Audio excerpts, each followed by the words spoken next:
الحمدللہ والصلاة والسلام علی رسول اللہ وعلی آلہ وصحبہ وموالا۔ پیارے بھائیوں اور دینی بہنوں، السلام علیکم ورحمۃ اللہ وبرکاتہ۔ آئیں اپنا دین سیکھیں کورس میں آپ سب کا استقبال ہے، اور ہم قصار السور سیکھ رہے ہیں۔ آج ہم سورہ الفیل سمجھیں گے۔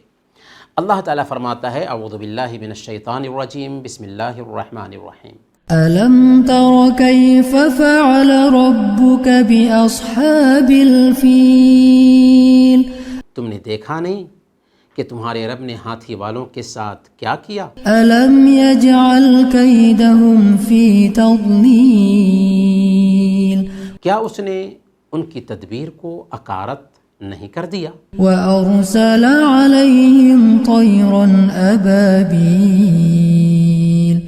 اور ان پر پرندوں کے جھنڈ بھیج دیے، تَرْمِيهِمْ بِحِجَارَةٍ مِّن سِجِّيلٍ، جو ان پر پکی ہوئی مٹی کے پتھر پھینک رہے تھے، فَجَعَلَهُمْ كَعَصْفٍ مَّأْكُولٍ، پھر ان کا یہ حال کر دیا جیسے جانوروں کا کھایا ہوا بھوسا ہو۔ پیارے بھائیوں، اللہ تعالیٰ نے اس سورہ میں اپنے نبی سے خطاب کرتے ہوئے کہا کہ اے محمد صلی اللہ علیہ وسلم، کیا آپ نے اللہ کی قدرت اور اس کی عظمت کو جانا نہیں؟ بندوں پر اس کی رحمت اور توحید کی نشانی دیکھی نہیں کہ اللہ تعالیٰ نے ہاتھی والوں کے ساتھ کیا معاملہ کیا؟ یہ ہاتھی والے کون ہیں؟ اس میں ابرہہ کی فوج کی طرف اشارہ ہے، جس نے خانہ کعبہ کو گرانے کا پلان بنا کر کے فوج کشی کی تھی۔ اس کا مختصر قصہ یہ ہے کہ حبشہ کی طرف سے یمن کا ایک گورنر تھا جس کا نام ابرہہ تھا۔ چونکہ وہ عیسائی تھا، اس لیے اس کو عربوں کا کعبہ کی زیارت کے لیے مکہ جانا پسند نہیں تھا، اسے اچھا نہیں لگتا تھا۔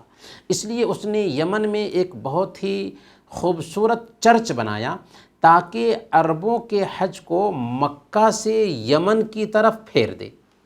ایک عربی کو غیرت آئی اور اس نے اس گرجا گھر کو ناپاک کر دیا۔ ابرہہ کو غصہ آیا اور اس نے کعبہ پر چڑھائی کرنے کی ٹھان لی۔ فوج جمع کیا جس میں ہاتھی بھی تھے۔ جب وہ مکہ کے قریب پہنچا تو فوجیوں نے ابو طالب کے 100 اونٹ پکڑ لیا۔ ابو طالب ابرہہ کے پاس گئے۔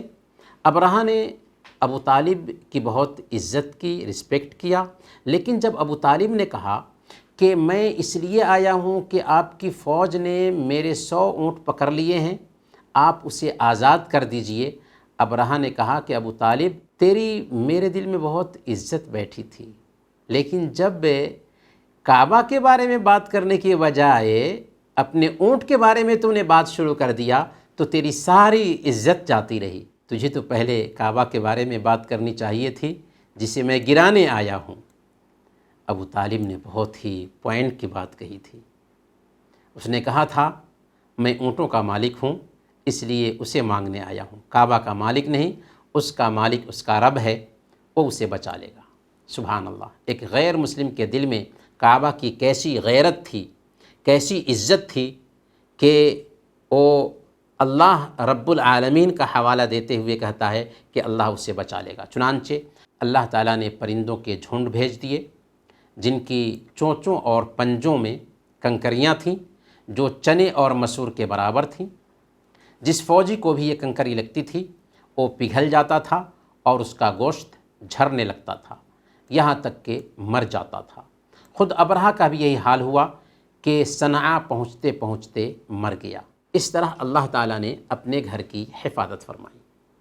کچھ لوگ سمجھتے ہیں کہ ابابیل کوئی پرندہ کا نام ہے، حالانکہ ابابیل پرندہ کا نام نہیں ہے، بلکہ ابابیل کا مطلب ہوتا ہے جھنڈ کے جھنڈ، یعنی جھنڈ کے جھنڈ پرندے آئے اور ان پر کنکریاں برسائیں اور ساری فوج کو اس طرح بنا دیا جیسے کھائی ہوئی بھوسی ہو۔